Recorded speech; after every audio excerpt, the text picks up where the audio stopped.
बच्चों, आज हम कक्षा 8 में इकाई 4 खनिज एवं धातु शुरू करने वाले हैं और आप लोगों से उम्मीद की जाती है कि आपने इकाई 3 तक का सभी कार्य अपनी कॉपी में कर लिया हो।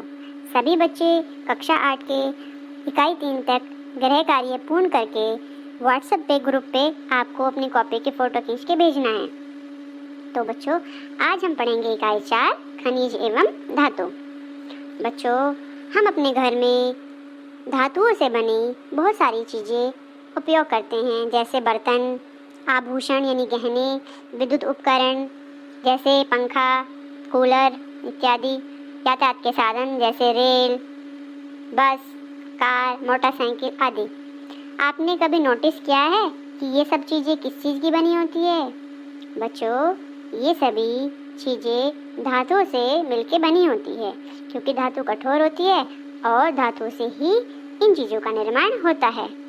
जीवन का कोई भी ऐसा क्षेत्र नहीं है जहाँ धातुओं का प्रत्यक्ष या परोक्ष रूप से उपयोग न होता हो।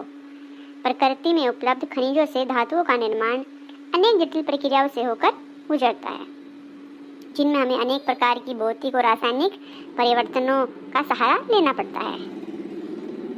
बच्चों, प्रकृति में केवल कुछ ही धातुएं हैं जो मुक्त अवस्था में पाई जाती है, जैसे सोना और प्लेटिनम। लेकिन अधिकतर जो धातुएं होती है वो यौगिक के रूप में पाई जाती है, और वो भी ज़्यादातर अपने ऑक्साइड के रूप में, जैसे लोहा, जैसे एल्यूमिनियम, मैग्नीज आदि ऑक्साइड के रूप में पाए जाते हैं। कुछ धातुएं सल्फाइड के रूप में भी पाई जाती है, जैसे कॉपर, लेड, जिंक। प्रकृति में सिलिकेट के रूप में भी खनिज बहुलता से पाए जाते हैं, किंतु सिलिकेट से धातु का निष्कर्षण कठिन होता है, उन पे खर्च अधिक आता है।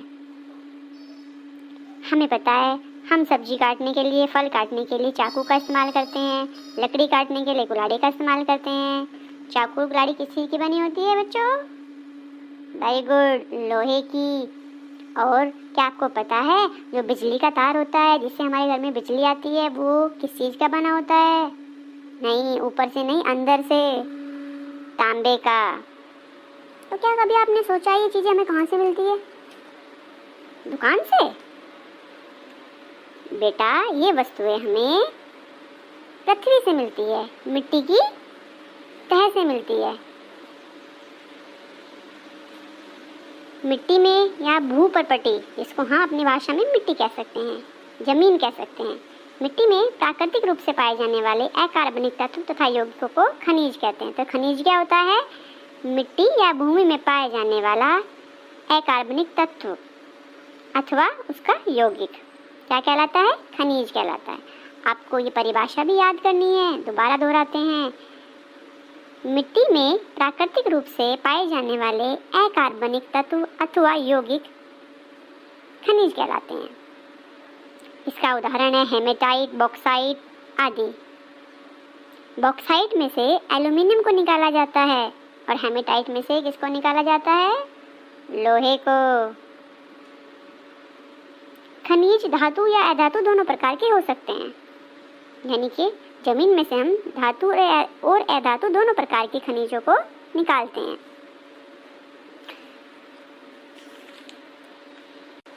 अब हम बात करते हैं अयस्क की।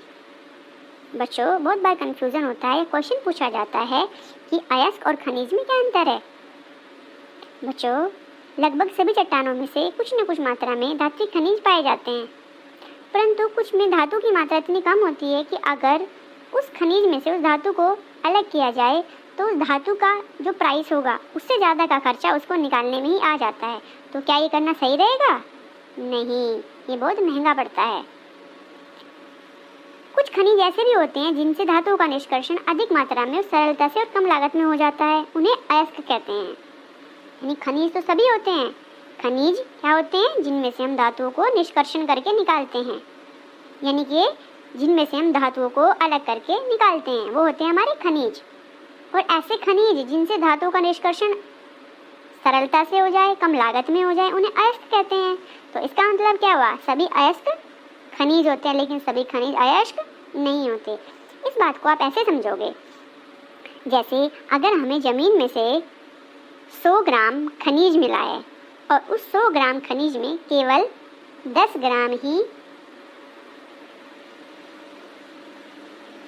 धातु है और वो 10 ग्राम धातु का जो प्राइस है वो 10 रुपये है। यदि उसको धातु को खनिज में से अगर हम बाहर निकालते हैं, उसमें से उसका निष्कर्षण करते हैं और उस पर लागत हमारी आती है 15 रुपये, तो क्या 10 रुपये का खनिज निकालना चाहिए? नहीं। तो ये खनिज हो गया जिसमें से हमें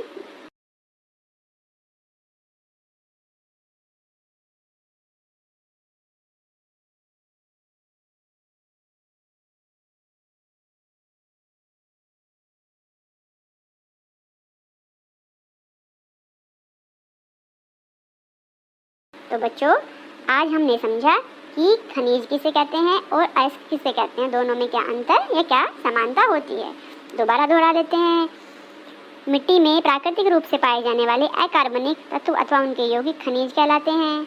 ऐसे खनिज जिनसे धातुओं का निष्कर्षण कम लागत में सरलतापूर्वक हो जाए उन्हें अयस्क कहते हैं। सभी अयस्क खनिज होते हैं लेकिन सभी खनिज अयस्क नहीं होते।